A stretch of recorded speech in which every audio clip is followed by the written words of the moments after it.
Hello everyone.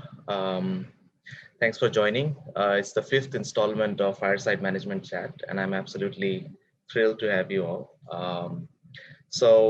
Today we have with us Dr. Kevin Frick, who is a professor and Vice Dean of Education at the Carey Business School at Hopkins. And the title or the topic of conversation would be how to be ever ready for a pivot. So Kevin will talk about his exciting journey from trying to be a chemist to becoming the Vice Dean of Education at Hopkins, and many interesting takeaways you can expect from this talk about learning, mentoring, networking, and obviously trying to pivot. All right, without further ado, I would like to go ahead and ask Kevin to take it away. Well, thank you, Iqbal. And as you may have heard me saying in the lead up, since we have a small group, I'm going to, go through my presentation fairly quickly, and then, as you're interested, we can go back and go into more detail in some of the areas and have much more of a discussion rather than just me, lecturing to you. But it is important to talk a little bit about who I am and how I got where I am before I give some advice and thoughts on being always prepared for a pivot. So right now, one part of my title is professor. So even with a highly administrative role, I still teach a course a year. I participate in other people's research programs. I haven't been the PI on anything in quite some time. I've been in this Vice Dean role for 8 years. I'm still an active professional association member, including some large-scale projects that one of the professional associations is doing. It's trying to think of a whole new paradigm for the field. And I've been actively involved in that, and actually recently did an interview with a more junior faculty member in the School of Public Health that they're going to feature on their website. So still doing things like that. And then a member of the university community. So I'm not just teaching a class about health economics in the business school. I'm serving on the university's committee to choose a new learning management system. I've served on several search committees for different things. And I'm working I've just hired an undergrad as a research assistant, given her interest in health economics. So still all the standard things of a professor, it's just that's not all of my time. In terms of being an administrator, my team includes everyone from admissions. As you can see the list there, I won't read it out. It's a long list of things that have to do with the student experience. Basically, as I describe it, from the time you first start filling out that admissions form until the day you graduate, the staff who are going to be interacting with you are part of my team. In addition to institutional reporting, which basically means when the school has to get reaccredited, that's my team there. And then in addition to all that for work, I have a life outside of work as well. And it's just as important to remember that that's a part of who you are as well. In terms of how I got here, Iqbal had mentioned I tried to start out as a chemistry major. I'll give you the very short version of the story. I had a ton of AP credits when I started at Penn State. So in my freshman year, I didn't have to take the inorganic lecture, but they didn't let me place out of the lab. So I had organic lecture, inorganic and organic lab at the same time, 2 semesters of physics lecture and lab, 2 semesters of calc, and then a couple other random freshman courses. Somebody probably tried to tell me that wasn't a good idea, but I didn't listen, thought I knew it all. And by the end of that year, I was totally burned out. So my very first job had been working as doing housekeeping and maintenance at a boarding home for older adults. I knew one of the people who was running it had an MHA, seemed like an interesting path to take. So I switched into a department at Penn State called Health Policy and Administration. I quickly realized I was more interested in the policy and research side than in the administration side. So I decided to pursue a PhD in health services research with an economics focus.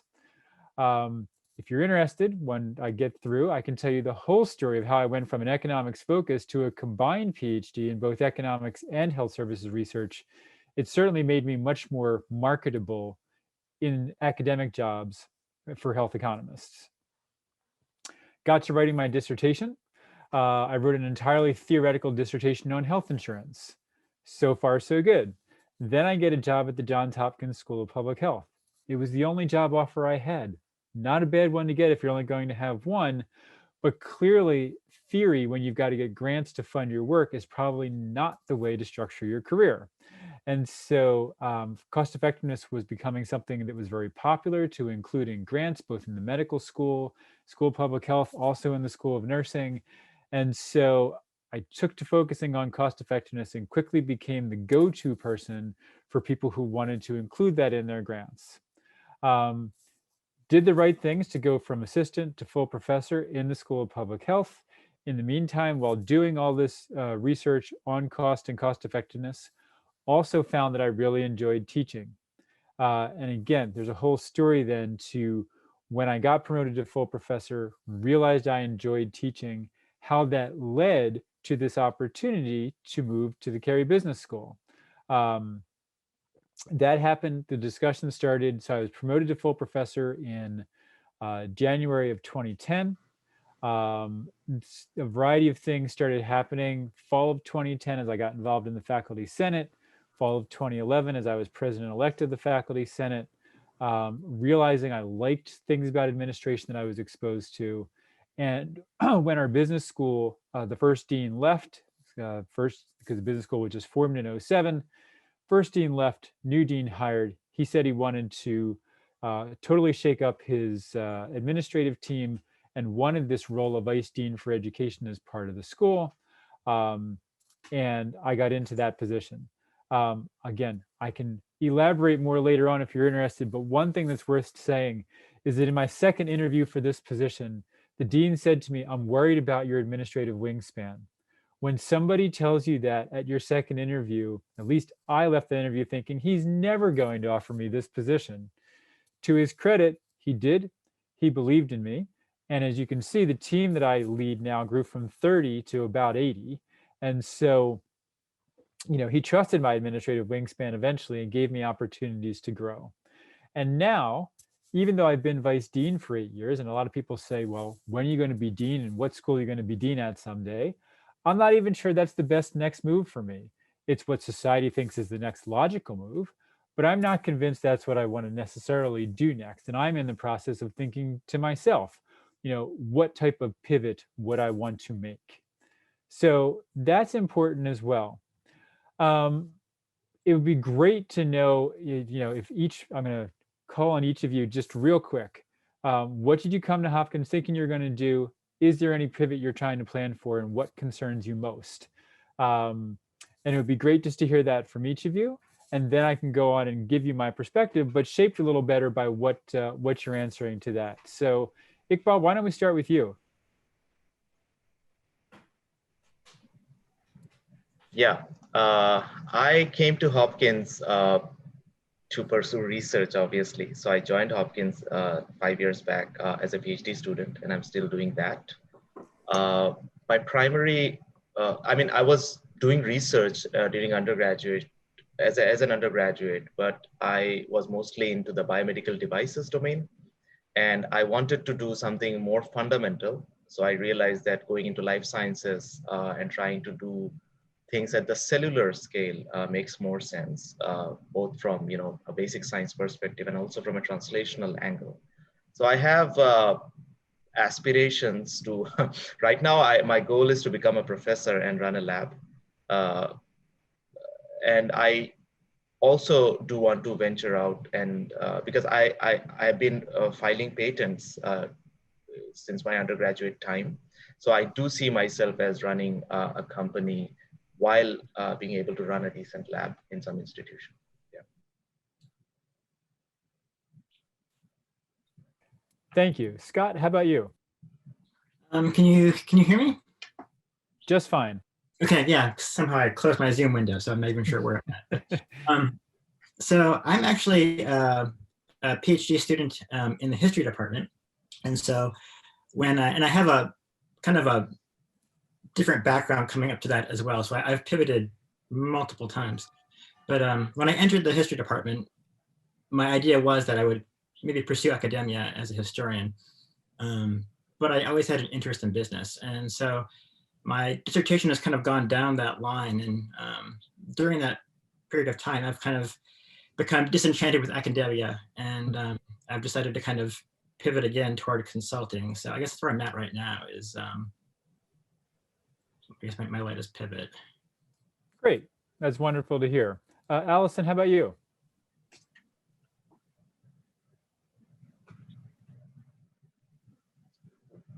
Well, we'll move on to Anushruti then.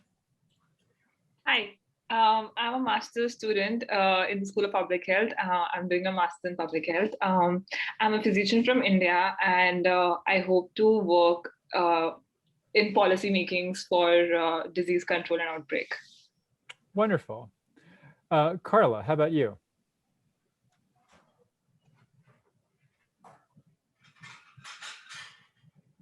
All right. Ivy, how about, do you have anything to say?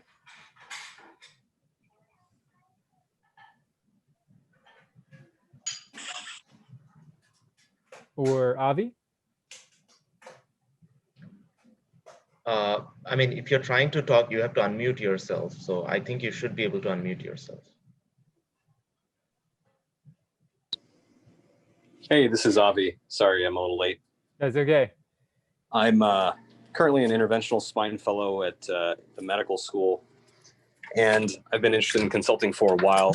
There was a time when I was in medical school where I thought I wouldn't do a residency. I actually interviewed for some consulting firms and chose to go with the residency after all. But the interest in consulting still remains, and hoping after fellowship's over, kind of find a good balance between working maybe as an adjunct professor at a medical school while also working for one of the big three consulting firms, ideally in healthcare. Great. That's actually very exciting. And then we've got two other people whose names I don't see. If anybody wants to chime in. Well, regardless, and certainly feel free to chime in throughout. And I've got the chat open, and I do appreciate Ivy putting her answer on the chat board. There's a lot of things that can be challenging about a pivot, and especially for people who thought they were going to go into academia and are making a shift away from that, or much different expectations. So I'm somebody who grew up in a basketball family. My basketball skills do not show that I grew up in a basketball family, but when I think about pivots, that's certainly the sport that I think of. And there are many ways to be ready for a pivot in your career. And I'm going to give a few steps that I think are quite important for being ready. The first thing is having a mentor. Now, having a mentor is important throughout one's entire career, whether one is going to pivot or not. But certainly for me, when if I think about going back to, that stage of my career when I was ready to make a change from, a research-oriented faculty member in a school of public health to something else that had more to do with the education process than with being just a faculty member.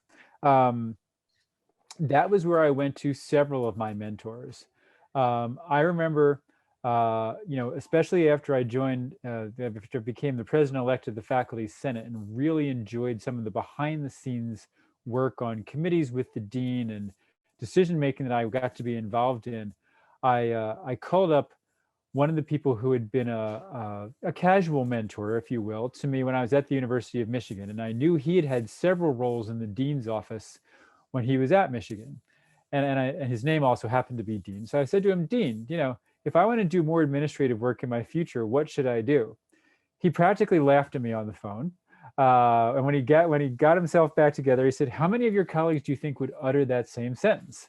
I said, I could probably count them on one hand. He said, same thing here. So just don't step back when they ask for volunteers. So that was one piece of advice. I've turned to the former dean of George Washington University School of Nursing, who has been a mentor to me for almost a decade now, on multiple times, both before I became vice dean here and as I think about what I want to do next. It's important to remember what a mentor is and is not. The mentor is not the one who's responsible for finding you a job. That's always your responsibility. The mentor certainly can make introductions for you, can facilitate access to their network for you. If there's very different levels of mentoring, some people just might be occasional advice, like my colleague Dean at the University of Michigan. Some people might be surface level, but regular. And then there might be people who you get to be at the level of a confidant with. They know what's going on in your life outside of academia. They can offer you advice and say, well, I could make this introduction, but you might want to think about this other choice given your other goals in life in general. But it's somebody who should hopefully be empathetic, who should be enthusiastically engaging with you, who should try to find ways to empower you, and who is, able to be their authentic self and encourage you to understand what your authentic version of success would be. Many different versions of, what defines a mentor. For me, that's the most important thing. And so again, I have, different mentors at very different levels, all of whom the most important thing about them is that they're willing to be honest with me in terms of whether they think it's a good idea, how to structure, and how to work around. So one thing is finding a mentor so that when you need to move forward, or you need that advice, and you want to say, well, I don't know whether I should go this direction or this direction. Sometimes you might have too many choices. And so having a mentor, especially one who might be at that level of confidant, trusted advisor, is critical for potential success. And I wanted to acknowledge Carla, thank you for putting your description in the chat box.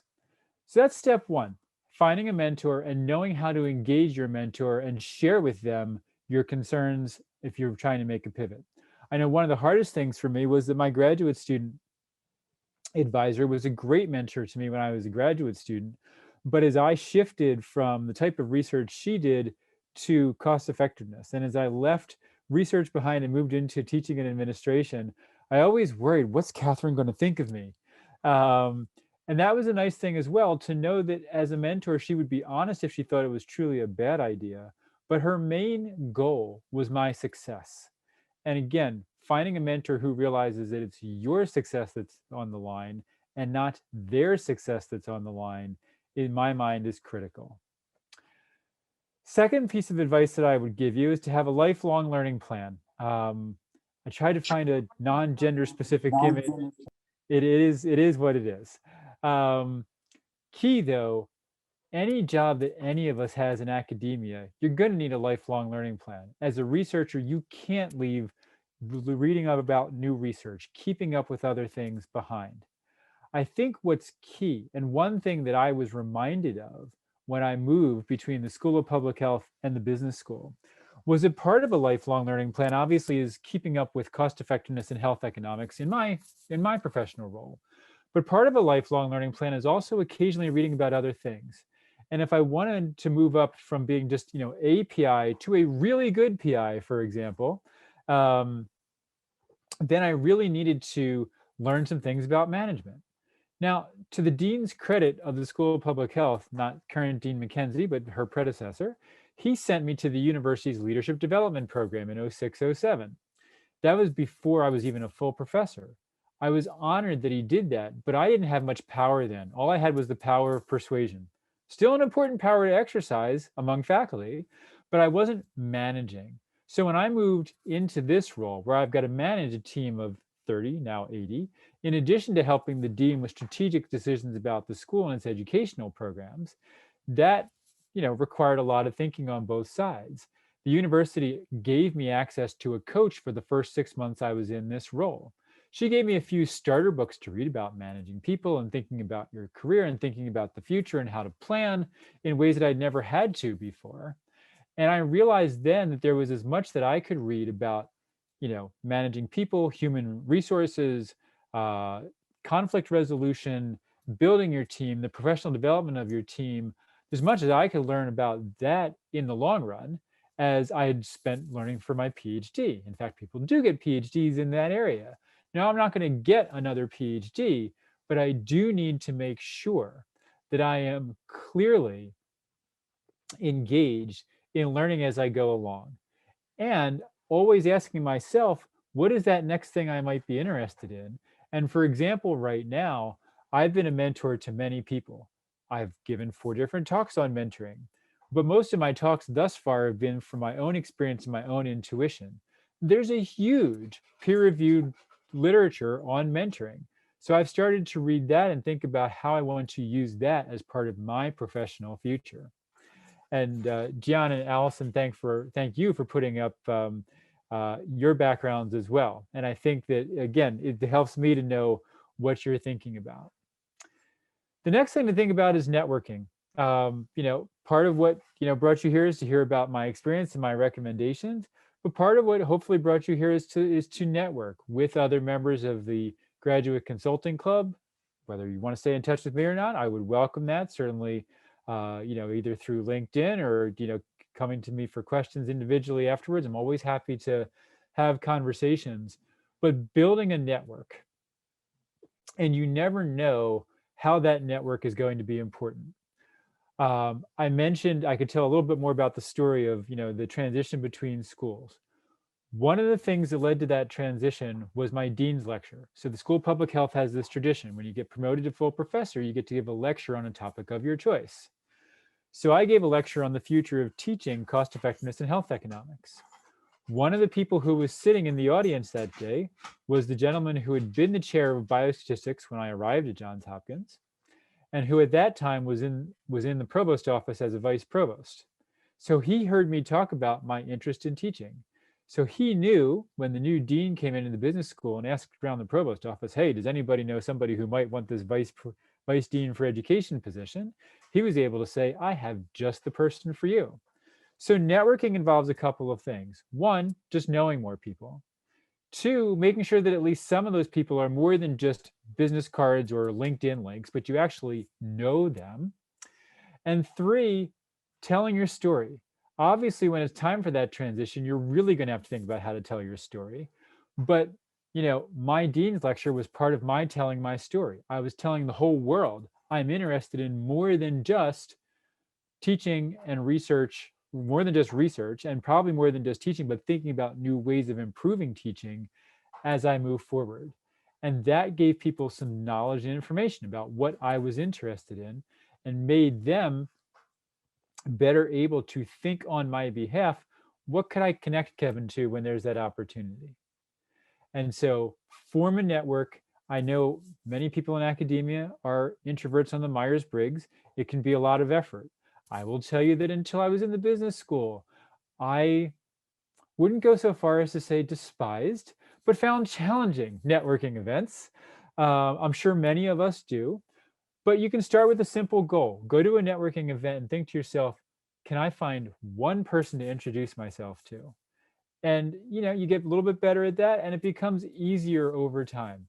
And also, many professional associations, when you go to conferences, have built-in networking opportunities that do make it easier and easier as you move further into your career and have more opportunities. And the importance of the network actually becomes even more critical as you move forward, because you really, you get to a point like I am in my career. I've been at Hopkins, it'll be 25 years in July.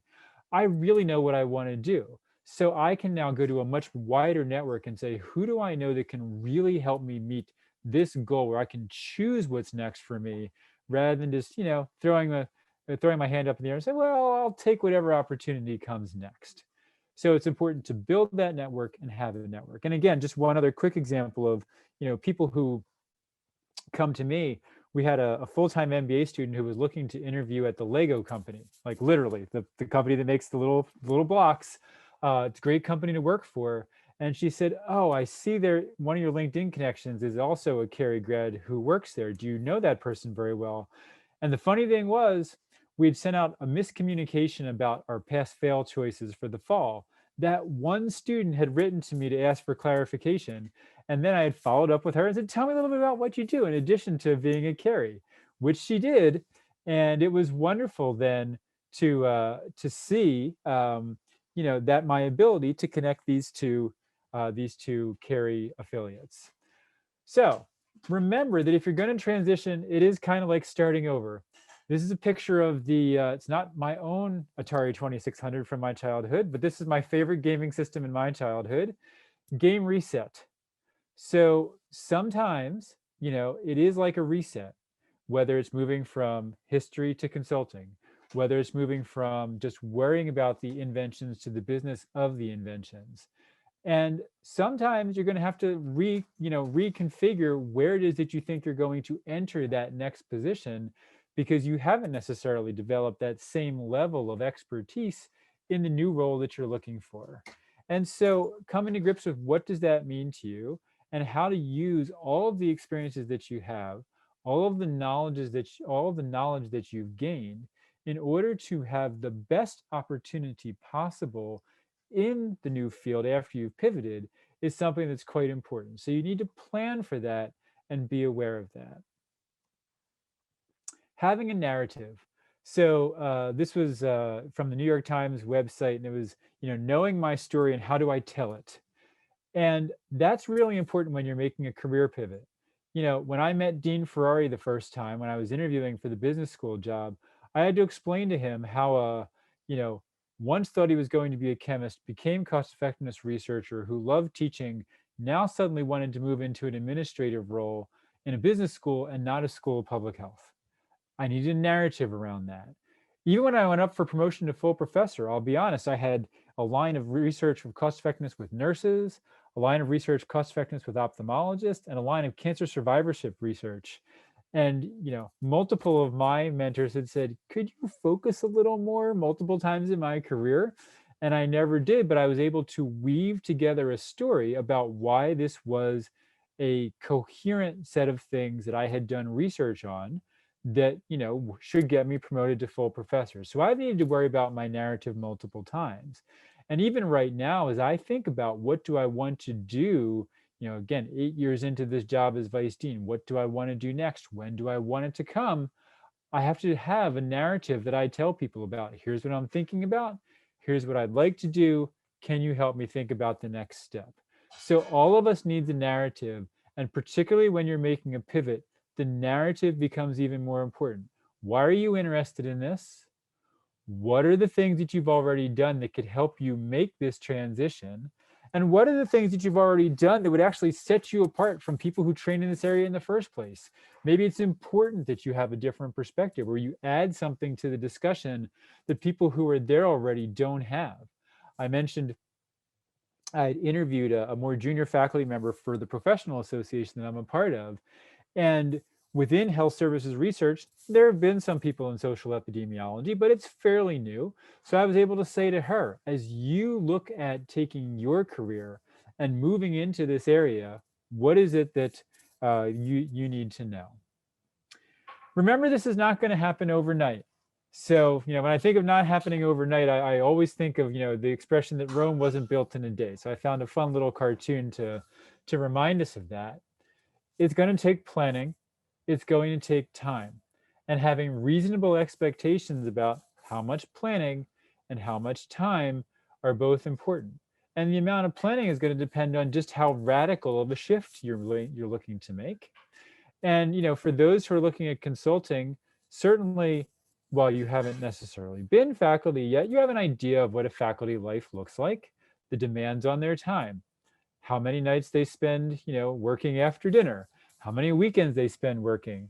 As my fellow vice dean says, as a faculty member, she gets to choose which 80 hours a week she works, but she still has to work the 80 hours a week. Now, whether it's quite that bad or not, it's another issue entirely.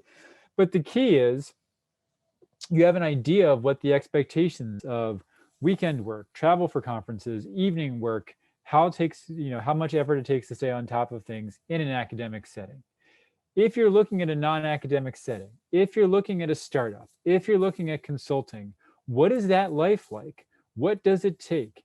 And are you ready for that when you make that transition? All of these things are going to help to determine how long it's going to take you. But the one thing that I can assure you is it's not going to be overnight. I've mentioned a couple things about interpersonal relationships, and I just want to bring that back again. Whether it's the mentor, whether it's the network, whether it's people you're working with, people you've worked with or worked for in the past, nurturing those relationships, keeping them strong, figuring out reasons to be in touch again are quite important. I'll give you a wonderful example that just happened this week. There was a PhD student in the program that I was in back in the School of Public Health who came to us in the late 90s. She spent nearly the maximum amount of time that the university allowed in the PhD program, initially became an academic in one institution, decided to leave academia and go into business. She's now a vice president at Highmark. Great for her. It's a health insurance and health information company. And we talked in person, well, Zoom, which is as close to in person as we're going to get anytime, for the first time in years earlier this week. But it's a relationship that we've nurtured because, I knew from the beginning she was advised by my fellow health economist, but her mind thought much more in the very applied way of cost effectiveness that I used than the more theoretical, higher level analytics that my colleagues used. Again, not judging, just different ways of thinking about things.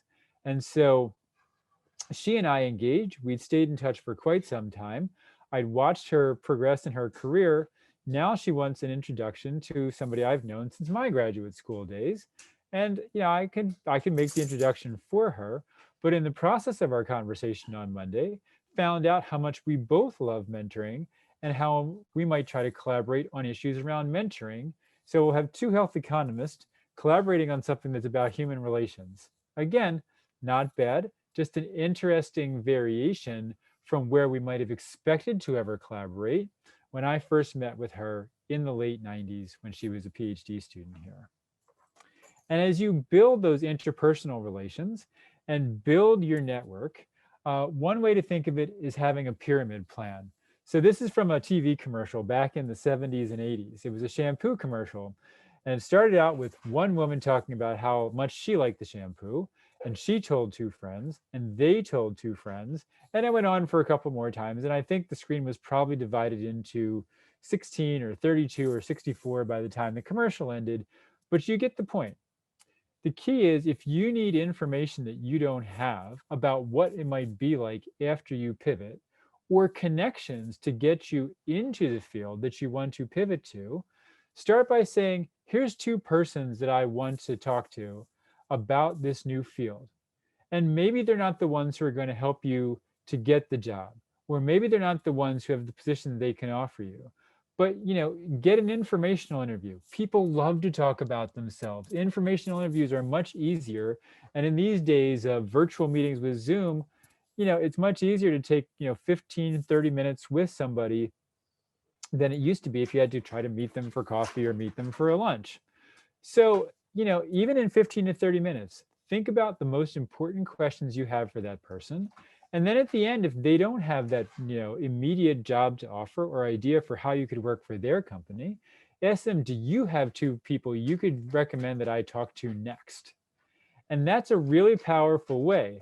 And by the time you've talked to the first two people, and then they've recommended two people, and if each of them can recommend two more people, and you build an entire network like that, again, it's the pyramid or the exponentiating plan would be another way of phrasing it. It's a great way to build and build and build so that you can make a much more informed decision about your pivot. Earlier this week when I was talking to undergrads at Penn State, in alumni in the classroom day, I was speaking with another alumni who was 10 years younger than me, and she talked about talking to 117 people before her most recent career pivot. That's a huge number of people to talk to, but it illustrates this idea of a pyramid plan, having a plan for reaching out and then extending 2 times 2 times 2 as you go along until you've gotten all the information you think you need to make the pivot. So with that, just a reminder, mentors, lifelong learning plan, general networking, be ready for a bit of a start over, develop your narrative, recognize that it's going to take time, and get all the information that you can until you are ready to make that pivot from your strongest point possible and ready to push forward, much like the basketball player would with the drive to the hoop for the layup, for your next step in your career. And with that, I'd love to open it up to questions, or addressing some of the issues that people brought up. And I'm happy to, let's see, it doesn't look like anybody's put questions in the chat yet, but you can either put them in the chat, or if you've got your microphone working, feel free to jump in.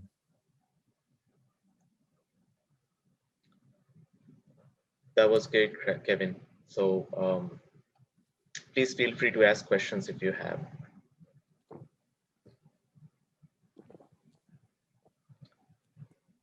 So, go ahead. yeah, one question is that I've been, so like someone said that they, I mean, I think it was Avi who was doing history, and then they started doing something else. So I have not done such a like dramatically different jump. I was doing mostly research, but I jumped from being a materials engineer to now life sciences, and then now I want to do developmental biology. So one thing is that I've been trying to do multiple projects. Like I have a main project, and I've been trying to collaborate with other professors. And I mentioned one PDP as well, right? So I did multiple projects, and so in that process, what happens is that time management is extremely important, right? Because you are trying to do this and that. And I've been trying out different methods.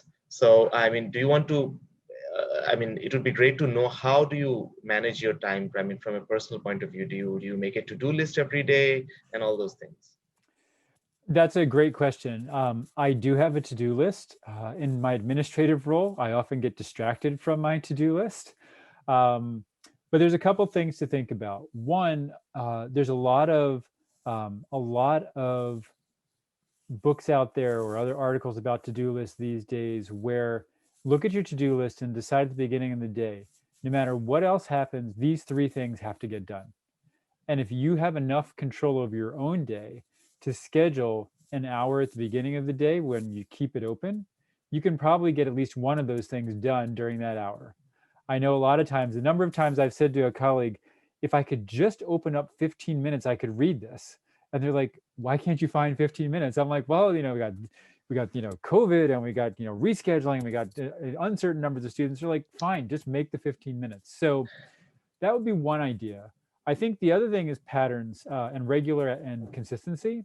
I have journaled about each day now for a little over 4 years. I passed 1,500 days in a row.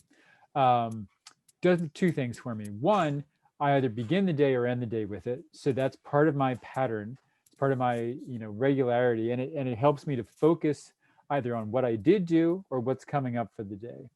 And having that sense of, this is the way I'm going to structure my day, and can I allocate? First half of the day is for project number 1, early afternoon is for project number 2, late afternoon is for project number 3. Depending on what skills you need to apply in the different projects, you might actually want to think about like which project requires the most clear thinking. For me, I would schedule that first thing in the morning. Which project do I just slog through? Well, I'd probably put that after lunch. And so you can be strategic about it. And so I think it's key to be, recognize your own limitations, be strategic about it as you can, and, realize that you're probably never going to get through a 20-item to-do list in a day, at least at the level of things that you and I are doing. I mean, maybe an administrative assistant might have to get through 20 things in a day, but those tend to be much more compact to-dos.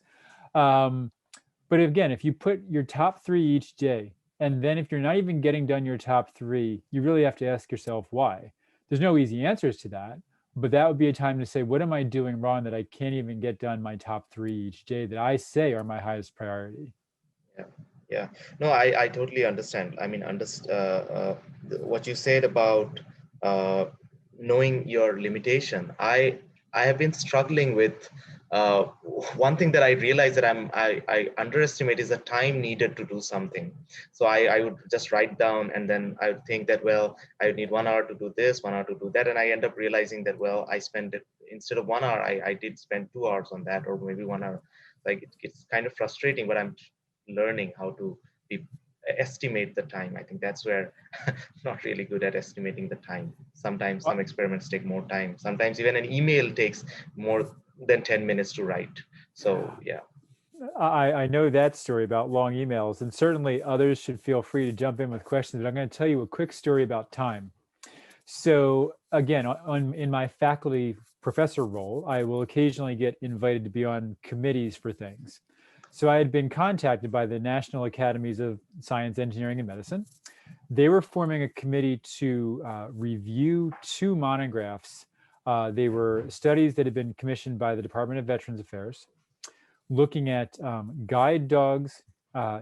service dogs versus emotional support dogs for veterans with PTSD, and which one was more effective and more cost effective. And I thought that would be a really interesting thing to be involved in.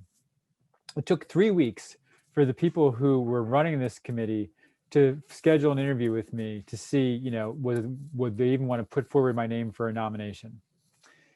In those 3 weeks, even though we're now, you know, coming up on a year of dealing with COVID, you would think things would be getting simpler. They started getting more complex rather than less complex. So rather than waste the time of these people from the national academies yesterday, and I hated to do it on the same day, but I wrote them yesterday morning and said, you know, since we set this meeting up, my life's gotten more complicated rather than less. So can you tell me just how much time does this take? And the person, being completely honest, wrote back and said, takes about as much time as usually takes to write a chapter with a group of co-authors. And alarm bells went off in my mind. I'm like, I don't have time to be on a co-author on a chapter in the next 12 weeks. No can do. And so I politely said to her, of all the things in my career, chapters always take longer than I expect them to. Sure. Now, maybe I need to get better at estimating how much time it's going to take in the first place. But knowing that and knowing my experience, I really thought to myself, this would not be good for me or for them if I accept this committee invitation. And so again, I hated to cancel the meeting the day of, but they will be happier and I will be happier in the long run. I see Allison has put in a question. How do you design a lifelong learning plan if you're not sure about the future opportunities? Well, I think I always like to go back to something that Dean Ferrari, who hired me to the business school, said. So he actually had several pivots as well. He was an MD, JD, MBA. He had started his career running a surgery unit in a hospital in Louisiana. He then rose to director level at McKinsey in consulting. And then his deanship was his retirement gig.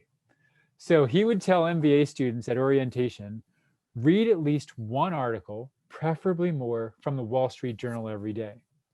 So an MBA student typically comes to Carey thinking, oh, well, I want to do healthcare. I want to do energy. I want to do finance. I want to do management consulting. But if they read one article from the Wall Street Journal every day, hopefully they're not just reading healthcare articles from the Wall Street Journal. I'm not even sure that they have one a day. So you're going to then start reading other things. You're going to spread out a little bit. You're going to branch out. So part of having a lifelong learning plan is just saying, okay, I could read, me as a cost effectiveness expert who focuses on care of, things related to ophthalmology and optometry. Could I find one optometry or ophthalmology cost effectiveness article to read every day of the year?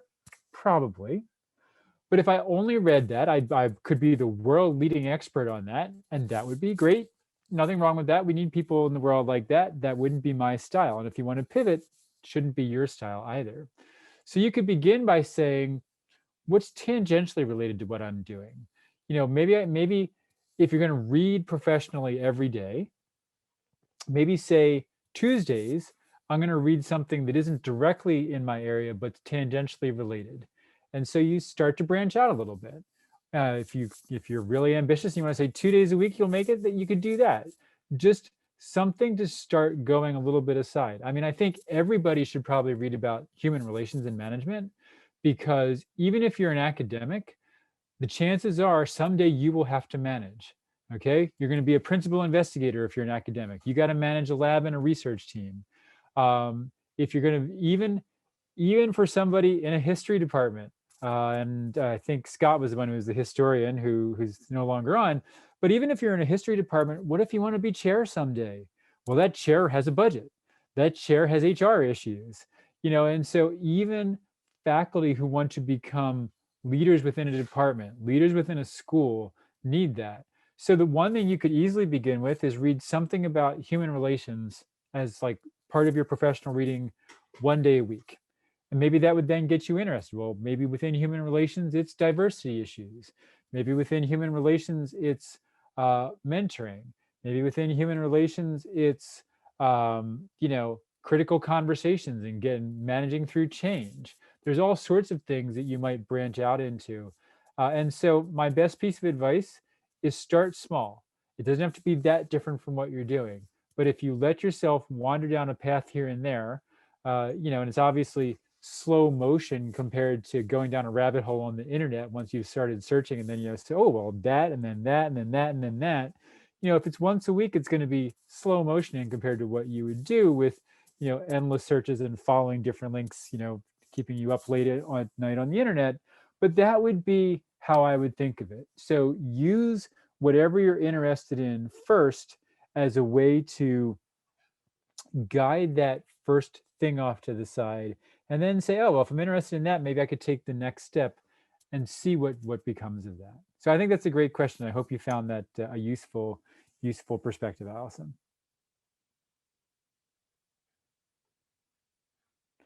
And certainly if you had asked me, I mean, it's something that I really encourage students to begin while they are students, because I wasn't. I mean, yeah, I've got my little side things. I've been a runner. I like to write poetry. Great. But, those aren't things that are going to become my money-making part of my career. Is there a new thing that I could do? Reading about business. I mean, the other nice thing is, you can use LinkedIn Learning, how to write a business plan, like little things like that to get you started. You don't always, the lifelong learning plan doesn't always have to involve more degrees. I mean, I've taught students who have lots of degrees. When I taught my frameworks for analyzing healthcare markets course last fall, I had a guy who was he was an attorney. He was getting his MBA. He was going to go on to a leadership program at Stanford.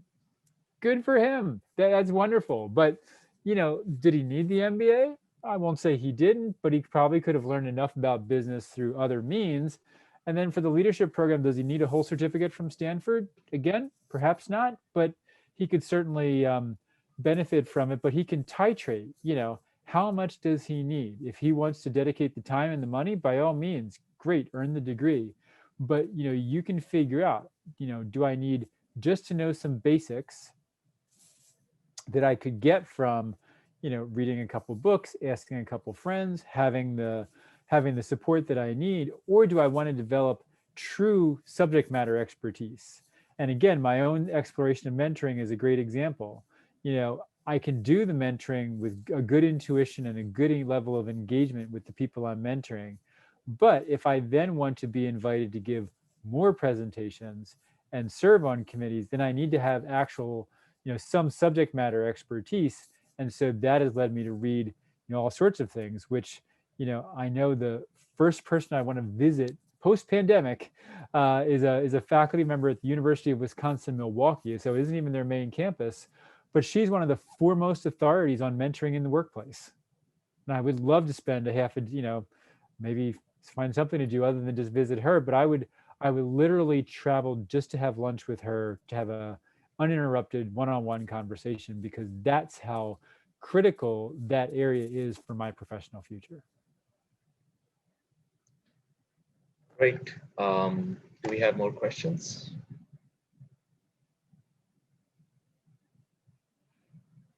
Okay, if not, let's see.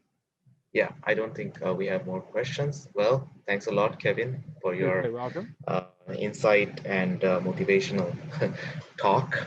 And for those of you who are interested in life sciences, the next couple of fireside management chats are going to be specifically for that. That will include interactive case studies, and we have invited people from consulting companies like LEK and Simon Kucher to bring in staff from the recruitment committee and talk about what they look at different profiles. Well, with that, I'd like to thank Kevin again, and thank you all for joining us today, and we'll meet again. Thank you.